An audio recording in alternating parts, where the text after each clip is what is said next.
ସାଙ୍ଗମାନେ ଆପଣମାନେ କେବେ ସକ୍ସକୁ ଚୁଡ଼ି ପିନ୍ଧେଇଛନ୍ତି କି ପିନ୍ଧେଇ ନାହାନ୍ତି ନା ଆପଣମାନଙ୍କୁ ପୁରା ଆଶ୍ଚର୍ଯ୍ୟ ଲାଗୁଥିବ। ତ ଭିଡ଼ିଓକୁ ଫାର୍ଷ୍ଟରୁ ଲାଷ୍ଟ ପର୍ଯ୍ୟନ୍ତ ପୁରା ଦେଖନ୍ତୁ। ଭଲ ଲାଗିଲେ ନିହାତି ଭାବରେ ଲାଇକ୍ ସେୟାର କମେଣ୍ଟ କରିବାକୁ ଜମାରୁ ଭୁଲିବେନି। ତ ଚାଲନ୍ତୁ ଦେଖିନେବା ମୋର ପ୍ରଥମ ଟିପ୍ସ କ'ଣ ଅଛି।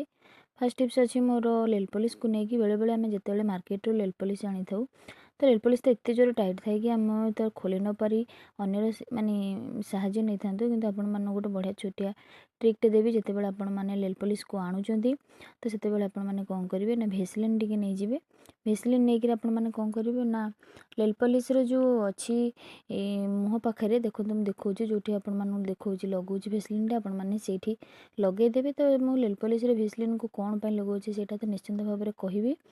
ତ ଏଇଟା ଭେସଲିନ୍ଟା ଲଗାଇବା ଦ୍ୱାରା କ'ଣ ହେବ ନା ଯେଉଁ ଟାଇଟ୍ ଆମର ନେଲ୍ ପଲିସ୍ଟା ରହୁଥିଲା କ୍ୟାପ୍ଟା ତାର କ୍ୟାପ୍ଟା ଟାଇଟ୍ ହେବନି କି ଆପଣମାନଙ୍କୁ କାହାକୁ ସାହାଯ୍ୟ ମାଗିବାକୁ ପଡ଼ିବନି। ଆପଣମାନେ ଏଇ ଟ୍ରିକ୍ଟି ଯେତେବେଳେ ନେଲ୍ ପଲିସ୍ ଲଗାଉଛନ୍ତି ନିହାତି ଭାବରେ କରନ୍ତୁ।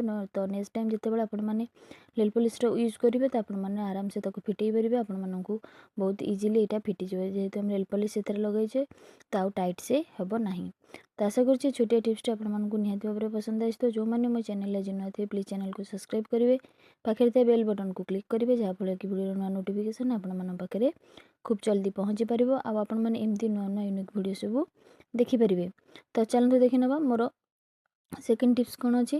ସେକେଣ୍ଡ ଟିପ୍ସ ହେଉଛି ଲାଇଟରକୁ ନେଇକି, ଯେଉଁଟାକି କିଚେନରେ ସମସ୍ତଙ୍କର ଆଭେଲେବୁଲ୍ ଥାଏ। ତ କିଚେନରେ ଯେତେବେଳେ ଆମେ ଲାଇଟର ୟୁଜ୍ କରିଥାଉ କେତେବେଳେ ଓଦା ହାତରେ ଧରିଥାଉ ବା ଓଦା ଜାଗାରେ ଥୋଇ ଦେଇଥାଉ, ଯାହାଫଳରେ କି ସେଇଟା ପୁରା ମାନେ ଯେତେବେଳେ ନେକ୍ସଟ ଟାଇମ୍ ଯେତେବେଳେ ଲାଇଟର ଆମେ ୟୁଜ୍ କରୁ ସେଇଟା ଲାଗିନଥାଏ। ତ ଆମକୁ ବହୁତ ବିରକ୍ତ ଲାଗେ। ଆଉ ମାର୍କେଟରୁ ଆମେ ଆଉ ମାନେ ଲାଇଟରକୁ ଆଣିଥାଉ। ତ ଫାର୍ଷ୍ଟ ଆପଣମାନେ କ'ଣ କରିବେ, ଯେତେବେଳେ ଆପଣମାନେ ଏମିତି ସିଚୁଏସନ୍କୁ ଫେସ୍ କରୁଛନ୍ତି ତାହେଲେ ଆପଣମାନେ କିଛି ସମୟ ଗ୍ୟାସ୍କୁ ଟିକେ ଲଗେଇକି ରଖିବେ, ଯାହାଫଳରେ କି ଗ୍ୟାସ୍ର ବର୍ଣ୍ଣଟା ଟିକେ ହିଟ୍ ହେଇଥିବ।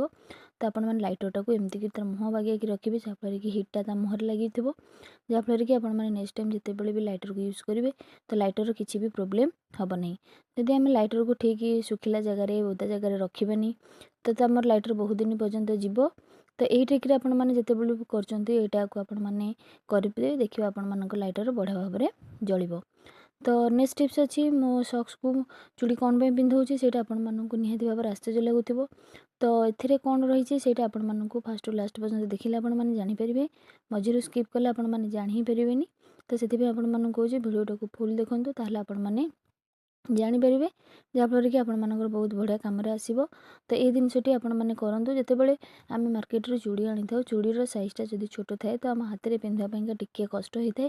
ତ ତାକୁ ଆମେ କେମିତି ପିନ୍ଧିବା ବିନା ପେନଫୁଲ୍ରେ, ତ ସେଇଟା ମୁଁ ଆପଣମାନଙ୍କ ସହିତ ସେୟାର କରିବି। ତ ଦେଖନ୍ତୁ, ହାତରେ ତ ଆମର ଚୁଡ଼ି ଜମା ଯାଉନି, ତ ଆମେ ଗୋଟେ କୌଣସି ଟ୍ରିକ୍ରେ ଆପଣମାନଙ୍କ ସହିତ ସେୟାର କରିବି, ଯାହାକି ଏଇଟା ସବୁ ଲେଡ଼ିସ୍ମାନଙ୍କର ପ୍ରୋବ୍ଲେମ୍ ଫେସ୍ କରିଥାନ୍ତି ସେମାନେ। ତ ଏଇ ଯେଉଁ ଟ୍ରିକ୍ଟା ଆପଣମାନଙ୍କୁ ସେୟାର କରିବି ତ ଆପଣମାନେ ଆରାମସେ ୟାକୁ ପିନ୍ଧିପାରିବେ। ଆପଣମାନଙ୍କୁ କୌଣସି ପ୍ରକାର ଅସୁବିଧା ସମ୍ମୁଖୀନ ହେବାକୁ ପଡ଼ିବ ନାହିଁ। ତ ଘରେ ଯେତେବେଳେ ଆମର କୌଣସି ରିଜେକ୍ଟେଡ଼ ସକ୍ସ ଥାଏ ତ ତାକୁ ଆମେ ଫୋପାଡ଼ି ଦେଇଥାଉ, କିନ୍ତୁ ଆପଣମାନେ ତାକୁ ଟିକେ ସଫା କରିକି ରଖିଥିବେ।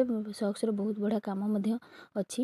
ଯେତେବେଳେ ଚୁଡ଼ିଟା ଆମେ ପିନ୍ଧୁଛେ ତ ଚୁଡ଼ିଟା ଯେତେବେଳେ ଯାଇନଥାଏ ସକ୍ସ ମାଧ୍ୟମରେ ଆପଣମାନେ ପିନ୍ଧନ୍ତୁ, ଦେଖିବେ ଗୋଟେ ସେକେଣ୍ଡରେ ଚୁଡ଼ି ଆପଣମାନଙ୍କର ଯିବ, ଆପଣମାନଙ୍କ ହାତକୁ କୌଣସି ପ୍ରକାର ପେନ୍ ହେବ ନାହିଁ। ତ ଦେଖନ୍ତୁ, ମୁଁ ଆପଣମାନଙ୍କୁ ପୁରା ଦେଖାଉଛି କି ସକ୍ସଟା ପିନ୍ଧିବା ଦ୍ୱାରା କେମିତି ଚୁଡ଼ିଟା ମାନେ ବହୁତ କମ୍ ସମୟରେ ଆଉ ବିନା ପେନ୍ରେ କେମିତି ମୁଁ ପିନ୍ଧି ପାରୁଛି।